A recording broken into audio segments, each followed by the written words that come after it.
নমস্কার, আশা করি সবাই খুব ভালো আছেন। ফ্রান্সের নিম শহরের আবার একটা ভিডিও নিয়ে আপনাদের স্বাগত জানাই।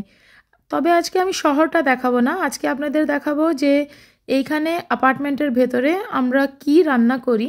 সকাল সকাল কফি, ওইটা আমাদের বাঁধা। নিলয়, সায়ন আর জোসেফ ওরা দুধ দিয়ে সিরিয়াল খায় আর আমি শুধু 1 কাপ কফি খাই।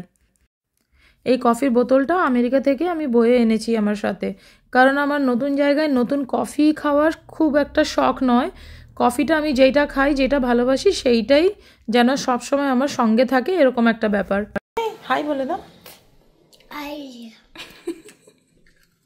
মনে আছে সেই মনোপ্রি দোকান থেকে পাতলা পাতলা স্লাইস করে চিকেন এনেছিলাম, বলেছিলাম স্যান্ডউইচে করে খাই আমরা।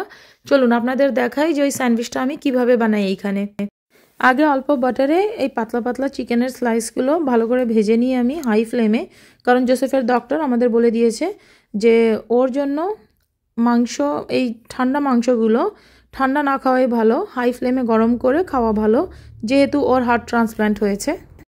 এই স্লাইসগুলো খুব পাতলা পাতলা, দেখুন কেমন জড়িয়ে যাচ্ছে। যে প্যাকেটটা নিয়ে এসেছি ওতে এইভাবে 6টা চিকেনের স্লাইস প্যাক করা আছে। আমি এখানে 4টে ভেজে নিয়েছি, কারণ সায়ন আর নিলয় তো 2টো করে খেতে পারবে না, তাই বাকি 2টো স্লাইস এই টিফিনে করেই রেখে দেবো ফ্রিজে। যখন ওর বাবার আবার ইচ্ছে হবে ও নিজে টোস্ট করে খেয়ে নেবে। এই একই স্যান্ডউইচ টোস্টারে করেও খাওয়া যায়, কিন্তু এতটা সুস্বাদু হয় না, কারণ টোস্টারে তো 2টো পাউরুটির মাঝখানে একটা মাংসের টুকরো একটু চিজ দিয়ে টোস্টার করে দিলেই কুরকুরে ভাবটা হয়, কিন্তু এতটা সুস্বাদু হয় না। স্যান্ডউইচকে এক্সট্রা ক্রিস্পি বানানোর জন্য আপনাদের একটা হ্যাক শেখাই। হ্যাক মানে শর্টকাট। স্যান্ডউইচ মেকার থাকলে তো এই স্যান্ডউইচটা চট করেই তৈরি হয়ে যায়। এখন তো আমার কাছে স্যান্ডউইচ মেকার নেই, এই একটাই টোপ আমি কিনেছি, 2টো টোপ কিনেছি, একটা ছোট একটা বড় সাইজের। তো এই একটাই টোপে আমি ভাত, মাংস, ডিম, আলু ভাজা সব কিছুই রান্না করি। আর এবার এই টোস্টটাও রান্না করব।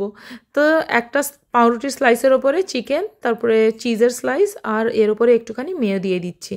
এবার সিক্রেট হ্যাকটা হচ্ছে, এই যে পাউরুটিটা চাপালাম এর ওপরে একটু মেয়ো দিয়ে ওইটাকে বাটারের মতোই পুরো স্প্রেড করে দেব। এবার যেই দিকটা মেয়ো দেওয়া আছে ওই দিকেই আগে ভেজে নেব, সেইটা যখন ক্রিস্পি হয়ে যাবে তখন উল্টো দিকটা আবার মেয়ো লাগিয়ে উল্টো দিকটা ভেজে নামিয়ে নিতে হবে। ব্যাস, এত সুস্বাদু একটা ক্রিস্পি স্যান্ডউইচ আপনার রেডি হয়ে যাবে, মানে লোকে বুঝতেই পারবে না আপনি স্যান্ডউইচটা বানিয়েছেন কিভাবে। যবে থেকে আমি এই মেয়োনিজ লাগিয়ে স্যান্ডউইচ বানাতে স্টার্ট করেছি, আমার হাজব্যান্ড এই স্যান্ডউইচটা বেশি ভালোবাসে। আপনারাও একবার বানিয়ে দেখবেন আর আমাকে কমেন্ট বক্সে জানাবেন আপনাদের স্যান্ডউইচটা কেমন লেগেছে। স্যান্ডউইচের ফিলিংয়ে চিকেনের জায়গায় আপনারা পনির দিতে পারেন, আলু দিতে পারেন, ফিলিং তো যে কোনো ইনগ্রিডিয়েন্টেরই হতে পারে।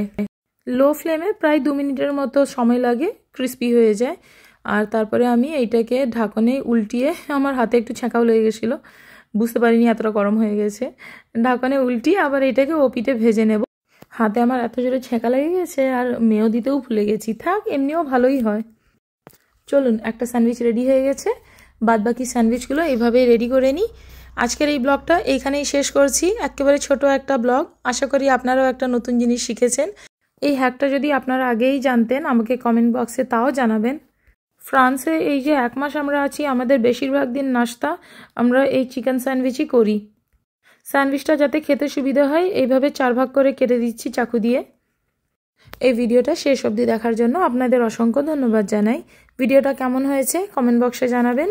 আমার চ্যানেলকে সাবস্ক্রাইব করবেন আর পাশে দেওয়া বেল আইকনটি ক্লিক করে দেবেন। মাই চিজ, ও স্যান্ডউইচ খাবে না, শুধু চিজ খাবে, নিজেই বের করে নেবে। ভালো চিজ ভালো, আচ্ছা খেয়ে না, আনাম খেয়ে না। এর পরের ব্লগটার টপিক হবে যে ফ্রান্স দেশে গয়নাগাটি কেমন পাওয়া যায়। ভিডিওটা দেখতে ভুলবেন না। এই ভিডিওটা দেখার জন্য অনেক ধন্যবাদ। ঈশ্বরের কাছে প্রার্থনা করি আপনারা সবাই ভালো থাকবেন, সুস্থ থাকবেন, সাবধানে থাকবেন। দেখা হবে আবার পরের ভিডিওতে।